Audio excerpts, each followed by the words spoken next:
At the Saints 8-yard line. Go 14. On second down now, it's Carson. And only about a yard there as he takes it from the 9 to the 8. 5 yards on first down, but now just a 1-yard pickup there on second. I know that speed is the hallmark of today's NFL game, but the key to good rushing defense is still having your linebackers set the edge. He can't hang. Here's Wilson to throw. Into heavy traffic, and it's intercepted. It's A.J. Klein, the linebacker, and he'll be brought down at his own 10-yard line. Okay, partner, let's mix things up a bit. This is something that's been a staple of morning television programs for a long time. Let's bring it to Madden, some power rankings. Give me your top 5 through 7 weeks. All right, I'll start with number 5, and that's the Baltimore Ravens. Lamar Jackson, he can throw it as well as run it, but his running, that's so exciting. Number 4, the Green Bay Packers. Looks like Matt LaFleur. Looks like they're in sync, and the Packers are playing awfully well right now. Number 3, San Francisco. Their defense built to travel. They can play anywhere and take on anyone, and they run the ball on offense. Number 2, New Orleans. They've survived without Drew Brees. In fact, they flourished with Teddy Bridgewater, and their defense, vastly underrated, one of the top 3 in the league. And last but not least, shocker, New England. And I did think about putting New Orleans ahead of New England, but New England's defense is the best in the league, and Tom Brady on the other side, they still reign supreme. Ready. So from Seahawk territory now, it's 1st and 10 at the 42-yard line. Off the play fake to Kamara, it's Breeze. Being chased out left. And avoids the contact by sliding. He'll get 5 out of the scramble. It's 2nd down. Now, how about that play? He took a possible negative and turned it into positive yardage and slid down to avoid taking a big shot. Excellent job getting down and avoiding the big hit. 95-56, 95-56. Watch the screen, watch the screen. On 2nd down, Kamara. And he is met in his tracks behind the line of scrimmage. He lost 2 there, and it's 3rd down. 2 minutes on the clock in what's been a scoreless first half.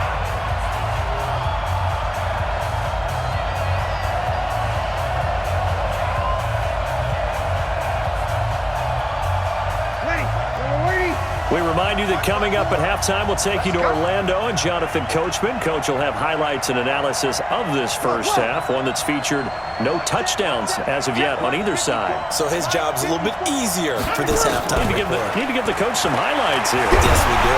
And he can't get rid of it. He's taken down. Bobby Wagner picks up his 2nd sack of the afternoon. And no matter what the situation, the O-line just hates that because they feel like they didn't protect little brother back there, right? Yeah, and that's just so difficult for them because just think about every single play. When you decide to throw the football, you're dealing with some of the best athletes on the planet. You talk about guys, if they weren't playing football, they'd be starring in the NBA at power forward. It's a really difficult task.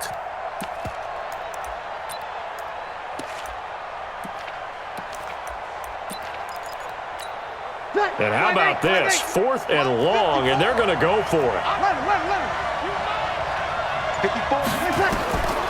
Breeze going to go on 4th down. This is complete to Michael Thomas. And unable to break away, they stop him a few yards shy.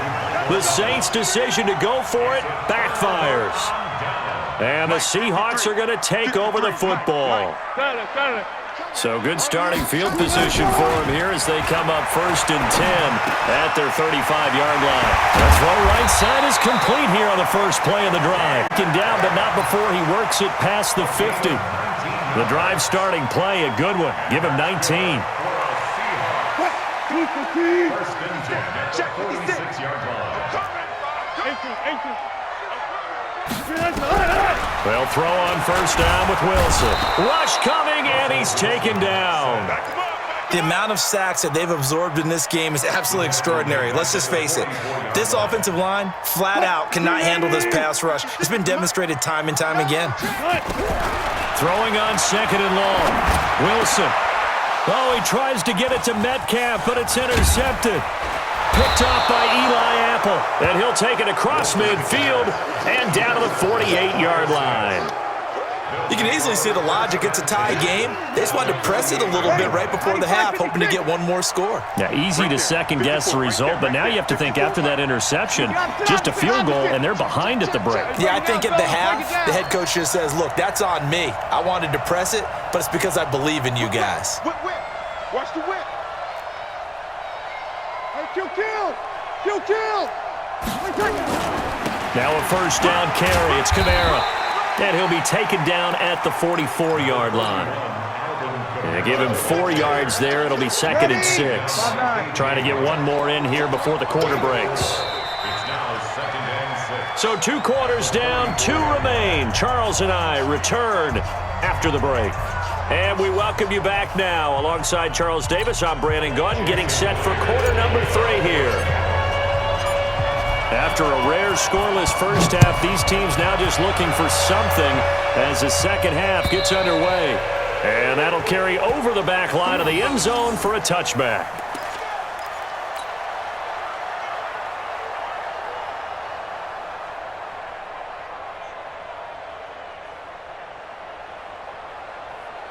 The Saints offense on the field, ready to get their drive started. And we thought this game had the potential to be tight, maybe not this tight, scoreless. And I love the way you use the word tight. I'm going to take it a little bit different direction here because it's not just tight on the scoreboard. I think both offenses have been tight in how they've played this game. No one's been loose. No one's been free. They've got to find a way to make some plays, and I don't think you do it if you're really tight in everything that you're doing in the game. Call that a loss of 5 yards on the play. And it'll make this a 2nd and long. Again, it's Kamara. And they'll get 8 out of this before being stopped at the 28.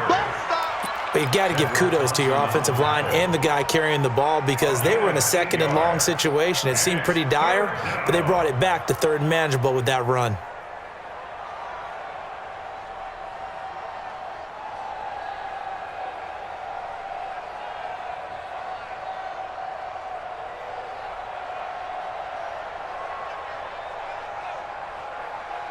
Ready.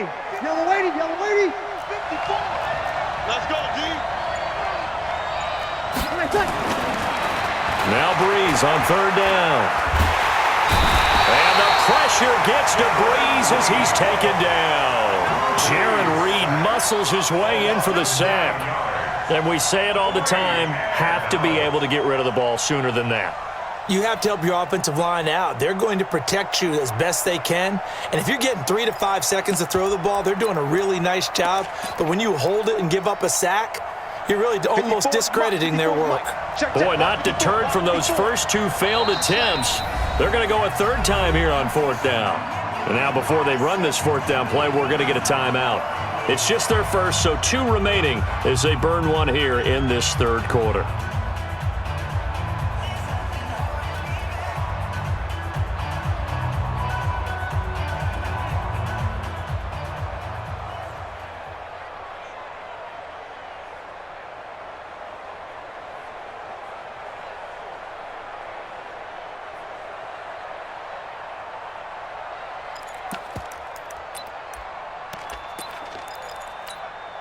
So Breeze is going to stay out there, and they're going to go for this on 4th down. They do go for it. It's Breeze. And the pressure gets to him again. Jaron Reed. And now, boy, the ball's going to go over on downs here inside the 10-yard line.